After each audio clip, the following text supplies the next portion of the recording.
इस कार्यक्रम के पुण्यार्चक हैं श्री कंवर लाल जी, महावीर प्रसाद जी पाटनी, आर के ग्रुप, मदनगंज, किशनगढ़, राजस्थान।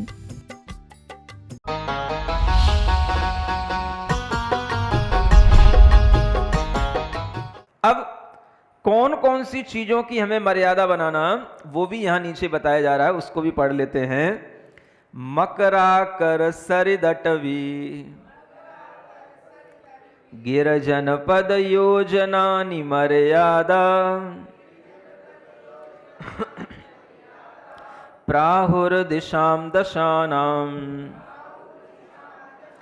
प्रतिसंहारे प्रसिद्धानि।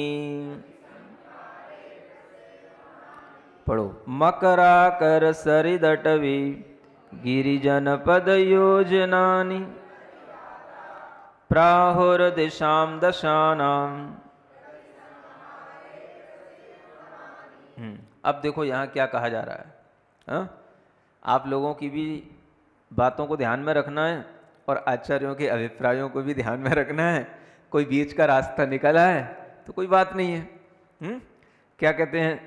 मकराकर, आपको मर्यादा किसकी बनाना है? मकराकर माने होता है समुद्र, जिसमें मकर रहते हैं, उस समुद्र, समुद्रों की मर्यादा बना लो। हमें कौन से समुद्र तक जाना है? प्रशांत महासागर, अटलांटिक महासागर, हिंद महासागर समझ आ रहा है? कितने समुद्र तक हमें जो है जाने का हमारे लिए संकल्प है और उसके आगे नहीं जाने का संकल्प है। समुद्र की मर्यादा बना लो, है ना। अब वर्ल्ड क्लास नक्शा देखना कि कौन सा समुद्र जो है अमेरिका और कनाडा तक जाने के लिए क्रॉस करना पड़ता है और उस समुद्र तक की मर्यादा है। तो समुद्र के बाहर, समुद्र के परे फिर जब हम जाएंगे तो वहां पर कितना लंबा जाएंगे, ये भी सोचना पड़ेगा, है ना। तो सबसे बड़ी मर्यादा तो हमें लगता है यही होती है समुद्र की। फिर सरित माने जो नदियां होती हैं उनकी मर्यादा बना ली जाती है कि हमें इस नदी तक के ही इस ओर रहना है, उस पार नहीं जाना है ना। गंगा, यमुना आदि नदियां होती हैं, इन नदियों की मर्यादाओं के अनुसार भी क्षेत्र का सीमांकन किया जा सकता है। अटवी होती हैं, जो बड़े बड़े जंगल होते हैं, है ना, बहुत सघन वन टाइप के होते हैं, जिनमें कि व्यक्ति एक बार मतलब घूम जाए तो निकलना मुश्किल हो जाए, ऐसी अटवियां भी होती हैं, है ना। उन अटवियों को पार करके भी जो है लोग जाते हैं, तो उसकी भी मर्यादा बनाई जा सकती है। गिरि माने पर्वत हैं, कौन कौन से पर्वत हैं, उन पर्वत के हम उस ओर जाएंगे, इस ओर नहीं रहेंगे, या इस ओर से उस ओर नहीं जाएंगे, इस तरह की पर्वतों का भी सीमांकन होता है ना। ये पर्वत आपको जब आप सम्मेद शिखर जाते हो, गिरनार जाते हो, तब ऐसे पर्वत दिखते हैं, इनकी सीमाएं दिखती हैं और इनको क्रॉस करके जाना पड़ता है। वो लंबाइयाँ, दूरियाँ भी बहुत लंबी लंबी देखने को मिलती हैं। तो लोग पहले इसी तरीके के पर्वत आदि के इधर रह रहे हैं तो वो अपनी सीमांकन कर लेते हैं कि भाई हमें इस पर्वत को क्रॉस करके उधर के गाँव में, उधर के शहरों में नहीं जाना, इस पर्वत के इधर ही रहना। तो इस तरीके की जो ये भौगोलिक स्थितियां हैं, आज तो ये सब हम लांघ चुके हैं, समझ आ रहा है। अब गिरि हो गया, जनपद हो गया। जनपद माने ये प्रांत हो गए, बड़े बड़े जनपद, जैसे कि ये जनपद बोले जाते थे महाकौशल, अवधि प्रांत, ये जो है अवध प्रांत, ये जो है जनपद कहलाते हैं, है ना। तो बिहार वगैरह है, या आज के समय के तो प्रदेश समझ लो, यूपी है, एमपी है, ये अपना एक जनपद हो गया एक बड़ा, है ना, इसको मान के चल लो। इनकी योजना और योजन, इसके अलावा आप योजनों में भी 50 योजन, 100 योजन, 200 योजन, 500 योजन इस दिशा में, 500 योजन इस दिशा में, इस तरीके की मर्यादा बना लो। एक योजन जो है कम से कम 4 कोस का मान के चलो, समझ आ रहा है। तो आप नाप के रखो कि कितना दूर तक आपका गमनागमन संभव है, उतनी मर्यादा बना करके प्राहुर माने कहा गया है 10 दिशाओं का प्रतिसंहार कर लेना, माने उसके भीतर अपने आप को सीमित कर लेना। और ये जो मर्यादा बनाना, वो प्रसिद्ध चीज़ों की बनाना, जो चीज़ें प्रसिद्ध हैं, ताकि वो आपको भी याद रहे और आपके लिए वह व्रत पालन करने में सुविधा बनी रहे, है ना। प्रसिद्ध जो समुद्र हैं, प्रसिद्ध जो जनपद हैं, उन प्रसिद्धों की मर्यादा बनाना। जो चीज़ें प्रसिद्ध नहीं हैं, आज हैं, कल उनकी भौगोलिक स्थितियां बदल जाएं, है ना। आपने जीवन पर्यंत के लिए व्रत लिया था और वो चीज़ अब बची नहीं, कोई पर्वत हैं किसी ने ढहा दिए, कोई नदियां हैं छोटी मोटी हैं बंद हो गई, है ना, तो वो प्रसिद्ध चीज नहीं रही। जो प्रसिद्ध हैं बड़ी बड़ी हैं उनकी आप मर्यादा बना करके दशों दिशाओं में अपने अंदर के दिग्वलय को बना करके दिग्व्रतों का पालन कर सकते हैं। समझ में आ रहा है? अब देखो यहां आपको सब चीजें बता दी गई हैं, समुद्र से लेकर के योजनों तक, है ना। आप समुद्र तक की मर्यादा बना सकते हो, सोच सकते हो कि अगर आपको अमेरिका जाना है तो वो अमेरिका भी आपके लिए कितने समुद्र बाद आएगा और कितने समुद्र की योजना में, मतलब वो मर्यादा में आ जाएगा। और अगर फिर भी जिनके बच्चे हैं, बेटियां हैं, जिन्हें जाना है, उनके लिए भी हम बता रहे हैं। लेकिन ये भी ध्यान रखना पड़ेगा कि आप अगर वहां तक जा रहे हैं तो आपकी वह दिग्व्रत में वो चीज आपकी पहले से सीमांकन में होनी चाहिए, है ना। और फिर जब वहां जा रहे हैं तो वहां पर भी आपके दिग्व्रत के अंदर आप अगर अपने आप को महसूस कर रहे हैं कि हम दिग्व्रत के अंदर ही हैं, तो फिर उस दिग्व्रत के अंदर जो आपने और व्रत लिए वो सब भी पालन करने में आने चाहिए, है ना। वहां पर फिर आपको धर्म पालन करने के लिए, व्रतों का पालन करने के लिए फिर आपको पूरा वातावरण मिलना चाहिए, और आपके किसी भी तरह के जो खाने पीने संबंधी भी जो नियम हैं, शुद्धियां हैं, उनमें किसी तरह का अंतर नहीं आना चाहिए। तब आपके लिए ये दिग्व्रत काम के होंगे। सुन रहे हो? ये दिग्व्रत माने पहले आप बड़ी बड़ी दूरियों का सीमांकन कर लो, फिर भीतर छोटी छोटी बातें बाद में करेंगे। वो देशावकाशिक व्रत अलग आएगा, है ना। ये कहलाता है दिग्व्रत, दिशाओं का। तो जो बड़ा बड़ा दूरियों का अगर हमने इस तरीके से सीमांकन कर लिया तो उस संबंधी हमारे अंदर केवल विकल्प रहेगा, उसके बाहर का हमें बिल्कुल निश्चिंतता आएगी। ये किस लिए है? अपने आप को निश्चिंत बनाने के लिए है। अगर कहीं से कोई फोन आ रहा है तो आपको ये पता होना चाहिए ये फोन किसका है, कहां से आ रहा है। समझ आ रहा है? चलो कोई बात नहीं, आपका नंबर तो सब जगह पहुंच गया, लेकिन अगर फोन आया है तो उस फोन को हमें उठाना है कि नहीं उठाना है, ये सोचना पड़ेगा आपको। समझ आ रहा है? मान लो कोई अननोन नंबर है और आपकी उस दिग्व्रत की सीमा के बाहर से आ रहा है, तो आप क्या करोगे? मोबाइल तो रखना पड़ेगा महाराज, गृहस्थ हैं, जब गृहस्थों के लिए ही व्रत हैं तो गृहस्थों के लिए मोबाइल का व्रत, तो फिर मोबाइल तो नहीं छूट जाएगा। हमें अपना बिजनेस भी करना है, सब करना है, हमारे परिचित लोग भी हैं। कोई भी नंबर किसी से, किसी का कोई भी ले लेता है और किसी ने भी आपके लिए डायल किया, तो उसमें फिर आपको ये देखना पड़ेगा ये नंबर हमारी सीमा से बाहर है कि हमारी सीमा में है। इतना तो करोगे? नहीं समझ आ रहा?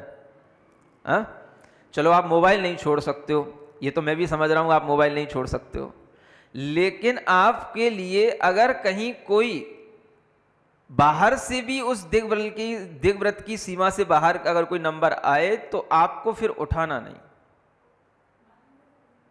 है? क्या समझे? आजकल तो सब नंबर आते हैं, जो कहीं से भी फोन कर रहा है उसका नाम तक आता है? हाँ, कोड नंबर आता है, सब आता है, पता पड़ता है। हाँ, अब अच्छी वाली मोबाइल नहीं क्या आपके पास में? समझ आ रहा है? तो ये सब होने लगा। मैं चलो कह रहा हूं ये जो सुविधाएं आपको मिली हैं, आप इन सुविधाओं को तो छोड़ नहीं सकते, चलो इन्हीं सुविधाओं में कोई तरीका निकालते हैं। नंबर लिखा हुआ आ रहा है, कोड आ रहा है, कोड नंबर आ रहा है, नाम आ रहा है, आपको पता पड़ रहा है कि ये चीज यहां से बाहर की है ना, अपनी सीमा से बाहर का नंबर है। अगर ऐसा कुछ आपको पता पड़े तो आपको उस सीमा के बाहर किसी भी तरीके का विकल्प रखना ही नहीं। समझ आ रहा है? वो आदमी कहे हम आपसे केवल बात करना चाहते हैं, आपसे कुछ पूछना चाहते हैं, हमें उस सीमा में रहने वाले आदमी से भी कोई संबंध नहीं रखना होगा। सुन रहे हो? संभव है? ये तो संभव है कि महाराज हम उस सीमा के बाहर किसी से बात नहीं करेंगे अपनी तरफ से, लेकिन कोई भी आपके मोबाइल पर रिंग कर सकता है उस सीमा के बाहर, तो आपको पता होना चाहिए। और फिर आपको उधर किसी भी तरीके की बातचीत करना या गमनागमन करना, इसकी भी आपके लिए एक अपनी मर्यादा होनी चाहिए, है ना। अगर ये बनेगा तो उससे आपको लगेगा कि हाँ दिग्व्रत कुछ है, कोई चीज होती है। नहीं समझ आ रहा है? हम अपने एक सीमा में अपने आप को पाप से सुरक्षित करके बैठे हैं। इसलिए नहीं बैठे सीमा में कि हम कोई बहुत संकीर्ण बुद्धि वाले हो गए, कि हम कोई जो है बहुत ज़्यादा मतलब आउटडेटेड हो गए, या हम कोई दुनिया से मतलब नहीं रखते। मतलब तो रखते हैं, लेकिन जितनी दुनिया काम की है उतना ही मतलब रखते हैं। समझ आ रहा है? जितने से अपना काम है उतनी से मतलब रखते हैं।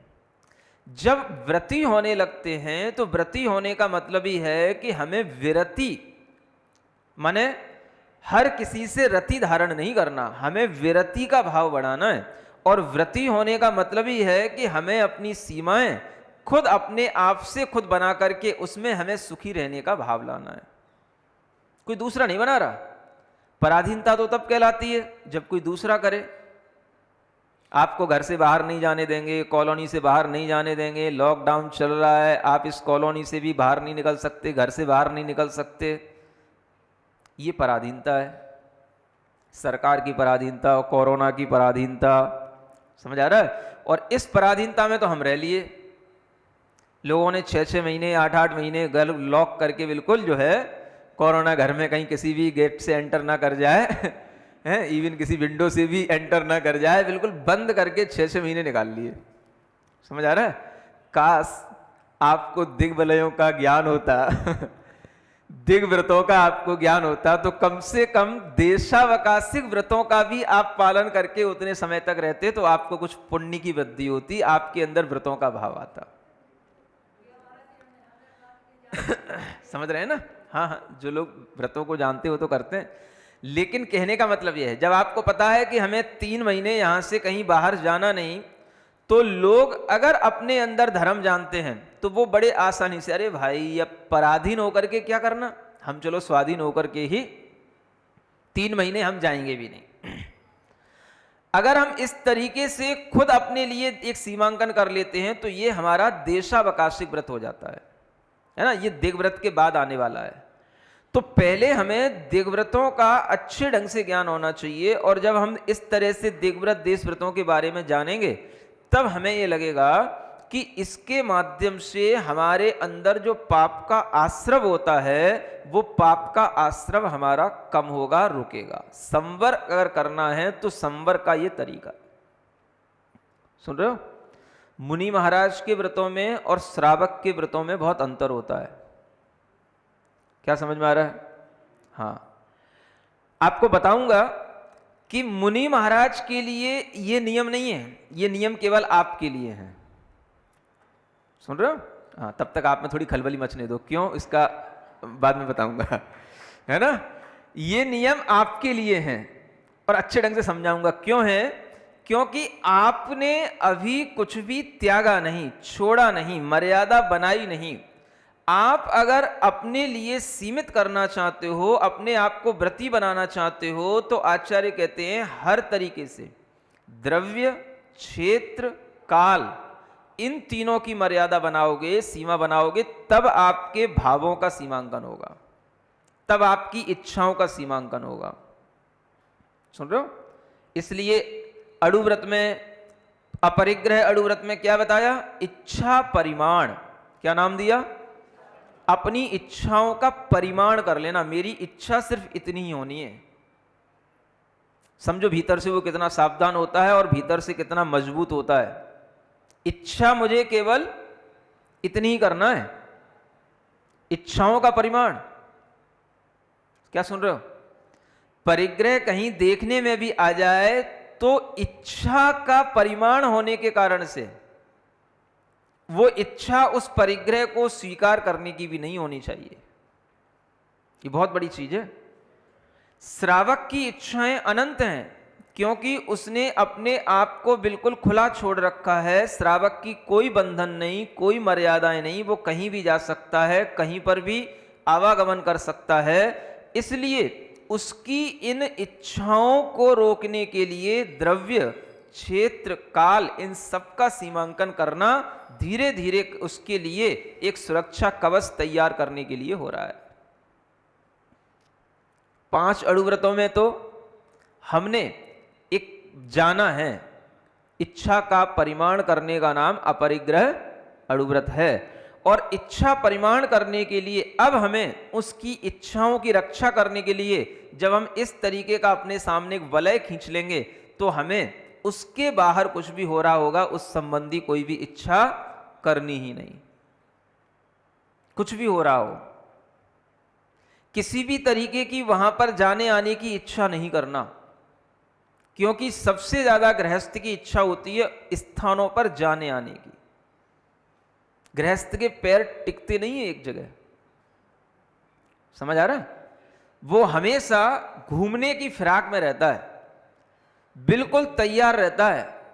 वो तो उसकी मजबूरी है कि उसे बिजनेस करना पड़ता है, जॉब करना पड़ता है। और आप देखो, जिस दिन छुट्टी पड़ जाए, संडे तो मिलता ही है छुट्टी का, सैटरडे हाफ डे होता ही है, और अगर कहीं एक फ्राइडे को भी 2 अक्टूबर आ जाए, समझ आ रहा है ना, तो फिर देखो उसे कैसा लगता है। हाँ, अब हुआ मैं बिल्कुल फ्रीडम, अब आई बिल्कुल फ्रीडम, है ना। 3 दिन मिल गए, फ्राइडे, सैटरडे, संडे, समझा। तो बस फिर वो प्लानिंग पहले से ही कैलेंडर देख करके तैयार रखता है, और फिर जो है 3 दिन के लिए कहीं ना कहीं अब जाना है, बाहर ट्रिप पे जाना है, ऋषिकेश, मंसूरी, कहीं ना कहीं तो चले ही जाए, 3 दिन में होके आ जाए। समझ आ रहा है? मतलब कि वो छटपटाता है बाहर जाने को, घूमने के लिए उसकी आदत इतनी तेज होती है कि वो घर में रहना उसकी मजबूरी होती है। समझ आ रहा है? पहले तो ये चलो आदमियों के लिए होता था, औरतों के लिए तो ये भाव ही नहीं आता था, क्योंकि औरतें घर में ही अपने काम काज में ही, उन्हें पता होता था कि हमारा जीवन यही है ना, हमें घर में ही रहना है। तो इसलिए जब कभी कोई पति उन्हें कहीं ले जाता था तो उन्हें बड़ा अच्छा लगता था। जब कभी अगर हो जाता था 6 महीने भी एक बार, समझ आ रहा है, कहीं अपनी कहना चाहिए कहीं मायके चली गई, कि कहीं और दूसरी जगह पर भी कहीं कोई रिसेप्शन पार्टी में कहीं चली गई, या कहीं कोई ब्याह शादी में चली गई, तो उसके लिए उतना ही बहुत हो जाता था। चलो बहुत हो गया, 6 महीने में एक बार भी चले गए, 4 महीने में एक बार भी चले गए, तो बहुत हो जाता था। समझ आ रहा है? अब आजकल हाँ, आदमी और औरत में कोई अंतर तो रहा नहीं। समझ आ रहा है कि जितनी फ्रीडम आदमी के पास है उतनी फ्रीडम लेडी के पास में भी है। समझ आ रहा है? बिकॉज बोथ आर सेम, है ना। तो अब उन्हें भी जो है वही दिखाई देता है, वो भी जॉब कर रही है। पहले तो केवल आदमी जॉब करता था, अब तो वो भी जॉब कर रही है। तो जैसे वो जॉब करने के बाद में कहीं छुट्टी मनाने के लिए सोचता था, तो अब वो भी सोचती है। अब दोनों छुट्टी मना कर घर में क्या करेंगे, बोले घर में तो पहले ही रह रहे थे, चलो अब घर से कहीं बाहर चलते हैं। समझ आ रहा है? तो सबको इंतजार रहता है वीकेंड का, हर वीक के एंड में उनको जो है घूमना है। समझ आ रहा है? तो इन दिग्व्रतों के माध्यम से आपके पैरों में जंजीर डाली जा रही है। समझ आ रहा है? हाँ, आप अच्छे ढंग से सोच लो, हमें जाना है तो कहां तक जाना है। दिशाओं की अगर हमने मर्यादा बना ली है तो उसके बाहर हमें कोई कितना भी लोभ दे, लालच दे, हमें उसके बाहर गमन नहीं करना, न व्यापार के निमित्त से, न किसी अपने संबंधियों के निमित्त से। हमें अपने आप तक ही अपने को सीमित रखना है। ये विचार जब रहेगा तभी आप इन व्रतों का पालन कर पाएंगे। और इस तरह के विचार से आपको कितना फायदा है, एक बहुत बड़ी चीज यहां बताई जा रही है। देखो आगे श्लोक में क्या कहते हैं, अवधेर बहिरड़ु पाप प्रतिवीरते दिग्व्रतानि धारयताम पंचमहाव्रत परिणते अणुव्रतानि प्रपद्यन्ते। पढ़ो, अवधेर बहिरड़ु पाप प्रतिवीरतेर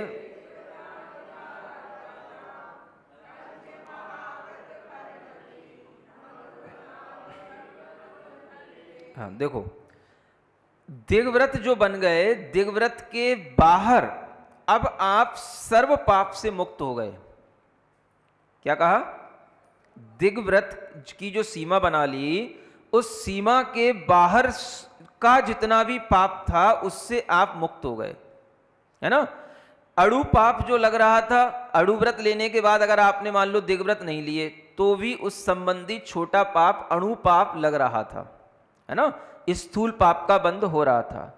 दिग्व्रत हो गए तो वह अणु पाप भी बंद हो गए, अणु पाप भी नहीं लग रहा है, माने अब जो है उसके लिए छोटा पाप जो आ रहा था वो भी बंद को प्राप्त नहीं होगा, उसका आश्रम नहीं होगा। सुन रहे हैं ना, ये ऊपर वाले श्लोक में था ना, अणु पाप विनिवृत्ति। उसने संकल्प क्यों लिया था? छोटा भी पाप अगर आ रहा है, छोटा भी कारण है पाप का, तो वो क्या है?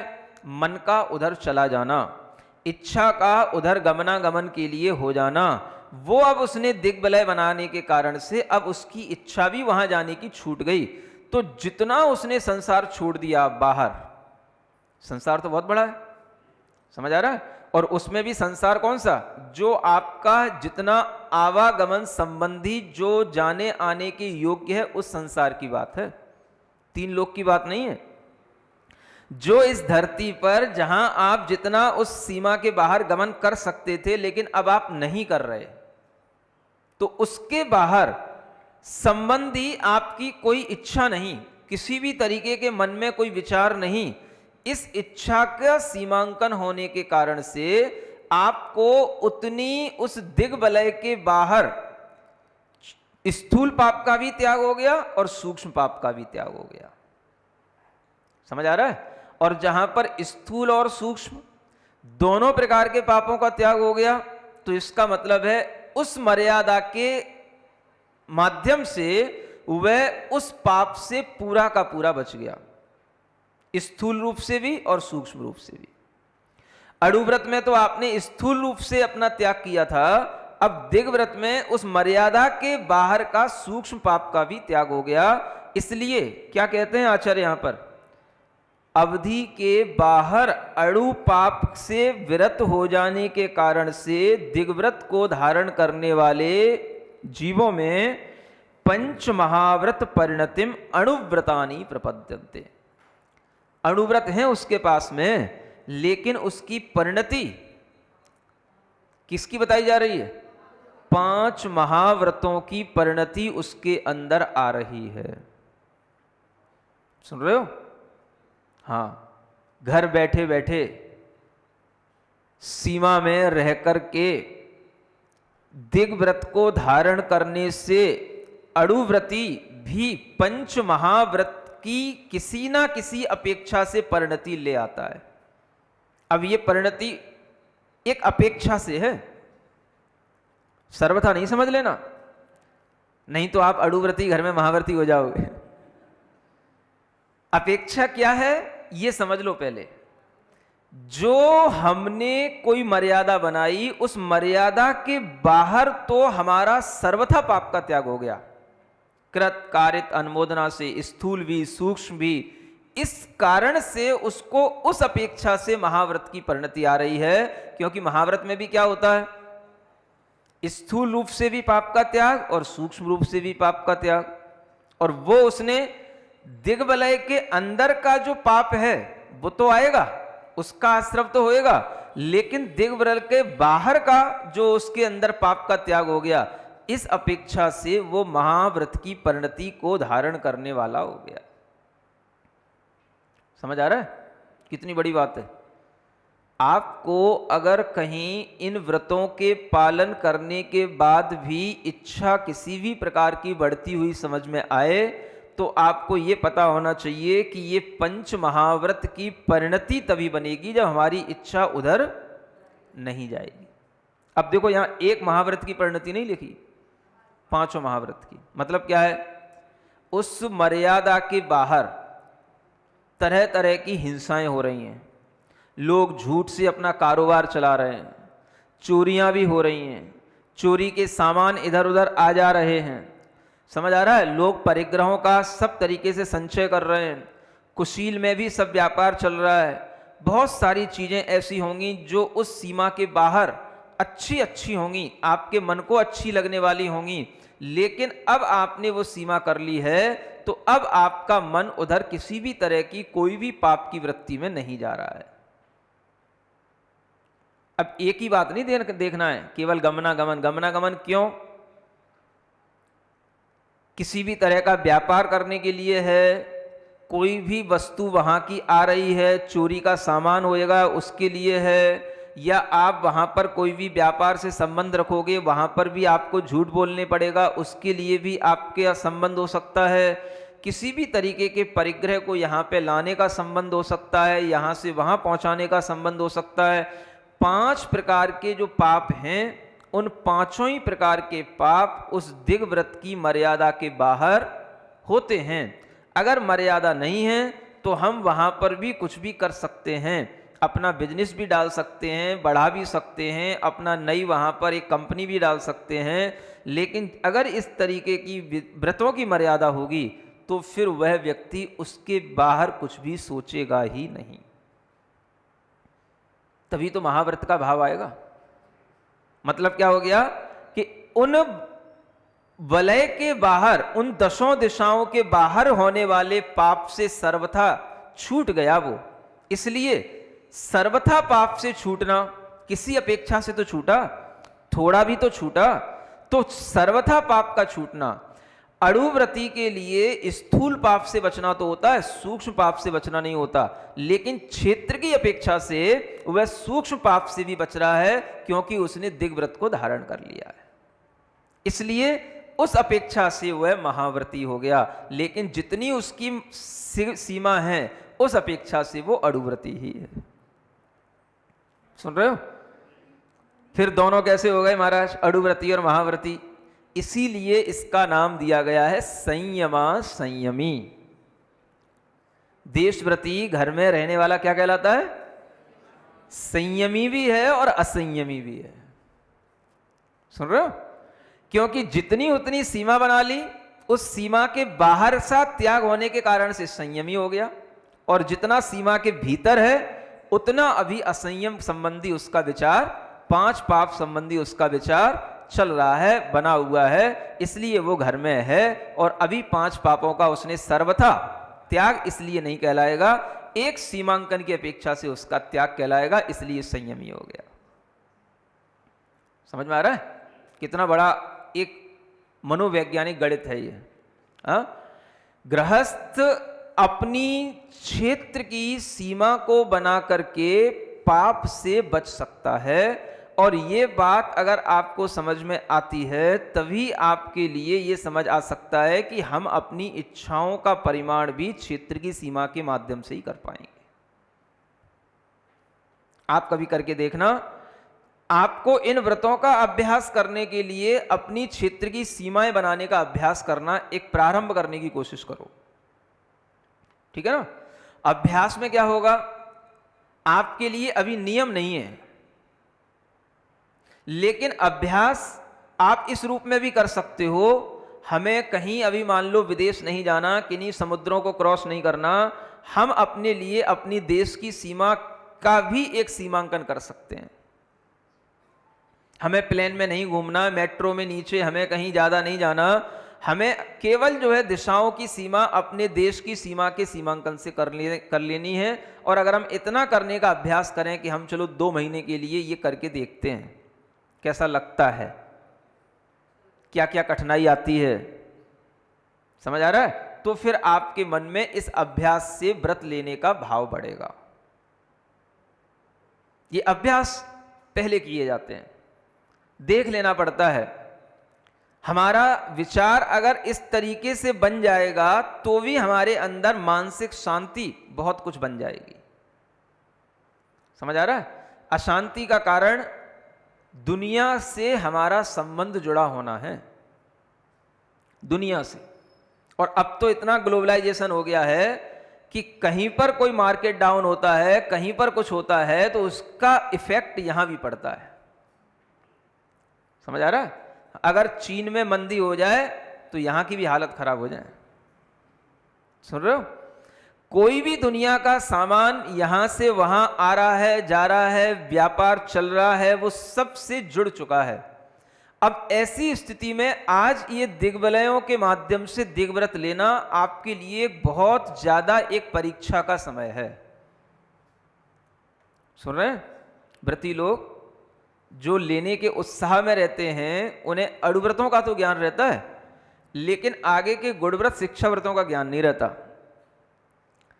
तो आज के समय पर सुविधा भी है, लेकिन व्रतों के लिए आपके लिए एक अत्यधिक परीक्षा भी है। अगर आप व्रती बनेंगे, दिग्व्रतों को धारण करेंगे, तो आपकी और ज्यादा आज आपको प्रॉफिट होगी। प्रॉफिट ज्यादा क्यों होगी? क्योंकि आज कठिनाई ज्यादा है। कठिनाई क्यों ज्यादा है? क्योंकि मोबाइल से, नेट से हम जुड़े हुए हैं। समझ आ रहा है? तो आपके लिए आज जितना ज्यादा आपकी इच्छा का परिमाण होएगा, उतना ही आपके लिए वह पुण्य देने वाला होगा और पाप से बचाने वाला होगा। अब इस मोबाइल को रख करके अब आप सोचो, कितने ही वीडियो आपके पास में देश विदेशों के केवल खेल तमाशों के आते रहते हैं, और वो सब जो है आपके लिए अपने आप दिख जाते हैं। समझ आ रहा है? अब वो आपने सीमा बना ली मान लो, और उस सीमा के बाहर के खेल तमाशे जो कुछ भी हैं, है ना, कोई भी बस वो आपकी वीडियो पर फॉरवर्ड होकर के आ गए। अब आप क्या करोगे? तो आप उसमें संलग्न तो हुए, आपको वो देख करके अच्छा भी लगा, आपको देख करके उसकी प्रशंसा भी करने का भाव आया, आप उससे कहीं ना कहीं जुड़े हुए हो। अब आप सोच लो, मोबाइल रख करके दिग्विलयों का परिगणन करना या दिग्व्रतों का पालन करना आसान है या नहीं? आप ही सोच लो। समझ आ रहा है? हाँ। अगर आपको विश्व से अपना संबंध बनाए रखना है, नेट से अपना संबंध बनाए रखना है, तो ये चीज आपके लिए बड़ी दिक्कत की होगी। कोई भी ऐसे भी वीडियो आ जाते जो आपके कोई काम के नहीं होते हैं। समझ आ रहा? मान लो दुनिया में कहीं कोई पशु पक्षी के साथ कोई घटना घटित हो गई, उसने वहां का जो है सीन ले लिया और वो जो है मतलब डाउनलोड करके आपके पास तक पहुंचा दिया। अब आपको उससे कुछ लेना देना नहीं है, लेकिन आपके पास मोबाइल है, देखा तो सामने वो पहले वही आ गया। समझ आ रहा है? अब देखा तो देख भी लिया, लेकिन उसकी आपके अंदर जो नॉलेज आई और उसके माध्यम से फिर आपके मन में ये भाव आया कि देखो वहां ऐसा होता है, वहां ऐसा होता है, वहां ऐसा होता है, आप वहां की चर्चा में भी लग गए, ये आप उस अपनी सीमा से बाहर चले गए, फिर आपकी इच्छा का परिमाण नहीं हुआ। सुन रहे हो? तो श्रावक को क्या करना पड़ता है? इच्छा का परिमाण करने के लिए बाउंड्री बनानी पड़ती है ना? और वो बाउंड्री पहले बड़ी बड़ी बाहर की बाउंड्री बनाओ, फिर भीतर की बाउंड्री। नहीं समझ आ रहा? जेल देखी कि नहीं आपने? हैं? जेल नहीं देखी? जेल नहीं देखी? अरे हमने तो खूब अच्छी से देखी। हाँ? दिल्ली में मंडोली जेल, तिहाड़ जेल, है ना, बढ़िया घूमा हूं जेल में, और जेल में आहार तक भी हुए मंडोली जेल में, है ना। हाँ, ये दिल्ली वालों ने आहार तक कराए। तो वहां पर जो है जेल के अंदर देखो आप, बाहर जहां से जेल शुरू होती है वहीं से बड़ी बड़ी दीवारें शुरू हो जाती हैं, है ना। फिर उसके अंदर और दूसरी दीवार है, फिर उसके अंदर और, उसके अंदर और, तब जाकर के उनका जो एक वो छोटा सा वो रह जाता है यूनिट उनकी, वो तो बहुत अंदर रह जाती है। समझ आ रहा है? मतलब कि अगर कोई चोर वहां से भागना चाहे तो एक दरवाजा फांद के निकल सकता है, दूसरे में घूम जाएगा, दूसरा नहीं फांद पाएगा, है ना। फिर उसको तीसरा क्रॉस करना, बाउंड्री क्रॉस करना, और वो बाउंड्री क्रॉस करके जाना तो बहुत कठिन काम है। तो बाउंड्री बनानी पड़ती है। पहले कौन सी? बाहर की बाउंड्री बनाओ, बड़ी वाली पहले बनाओ, पहले बाहर का परकोटा खींचो, भीतर की बाउंड्री फिर बाद में। पहले एक बड़ा गोला खींचो, जम्बू द्वीप जैसा, है ना। उसमें हमारी सीमा कहां तक क्या है, जम्बू द्वीप में हमारा कितना, भरत क्षेत्र में, आर्य खंड में, पहले एक सीमांकन बाहर का बनाओ, पहले बाहर बाहर, फिर बाहर से भीतर आएंगे। सुन रहे हो? हाँ, बाहर बहुत भटक कर देखा, अब भीतर की ओर चलो। तो अगर भीतर की ओर चलना है तो बाहर की सीमाएं स्टॉप करना है, बस। इसके बाहर हमें झांकना ही नहीं, देखना ही नहीं, मतलब नहीं रखना, है ना। चोर को तो पराश्रित होकर के सीमाओं में रहना पड़ता है, व्रती स्वाधीन होकर के अपनी सीमाएं खींचता है। ये उसमें और चोर में अंतर होता है, समझ आ रहा है। पराधीन होकर के आप 6-6 महीने लॉकडाउन में पड़े हो, अलग बात है, लेकिन व्रती होकर के लॉकडाउन का आनंद लेना एक अलग बात है, समझ आ रहा ना। व्रती होकर के तो हम खुद अपना लॉकडाउन खुद बनाएंगे।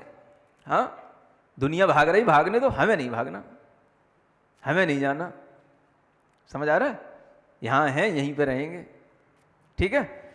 इस तरीके की अपने अंदर एक सीमा जो बन जाती है, इसी का नाम है इच्छा का परिमाण। और इच्छा का परिमाण जिस क्षेत्र के बाहर से छूट गया, उसकी अपेक्षा से आपके अंदर अड़ुव्रत होते हुए भी कथनचित महाव्रतपना आ गया, महाव्रत की परिणति आ गई, क्योंकि 5 पापों का उसका सर्वथा उस सीमा के बाहर का त्याग हो गया, लेकिन सीमा के अंदर नहीं हुआ। इसलिए उधर से देखो तो संयमी है, उधर की अपेक्षा से, जिधर से कोई काम नहीं है। नहीं समझ आ रहा है। जिधर से अब कोई काम नहीं बचा, इसलिए संयमी हो गया। मतलब आप इससे क्या समझ रहे हो, एक मनोवैज्ञानिक ढंग से सोचो, संयमी बनने का मतलब क्या हुआ, जिससे आपका कोई काम ना रहे, जिस जिस चीज से आपका काम ना रहे वो उतने आप संयमी होते गए, समझ आ रहा है। और जो जो काम बचा है वो आपके असंयम के कारण से बचा है। ये कंक्लूजन निकल के आ गया इतनी देर में, समझ आ रहा है ना, आ गया ना। जहां जहां जिस जिस देश में जिस जिस स्थान पर जिन जिन लोगों से आपको काम पड़े, उसकी अपेक्षा से आप में असंयम है, और अगर काम ना पड़े तो वो संयम है। और जितनी अपेक्षा से आपके अंदर जितना लोगों से काम, जितनी जगह काम की रह गई, वो आपके लिए असंयम के लिए है। अब उसमें भी संयम कैसे बनेगा वो आपको धीरे धीरे बताया जाएगा। तो पहले बाहर की मर्यादा एक अच्छी बड़ा एक पहले अपने सामने है दीवार खींचो, फिर उसके भीतर सुरक्षा के साथ में आप स्वाधीन होकर के रहने के लिए तैयार हो। कोई दूसरा कुछ नहीं करेगा, आपकी सीमा आपके लिए है, आपकी मर्यादाएं आपके लिए है, ठीक है ना। महावीर भगवान की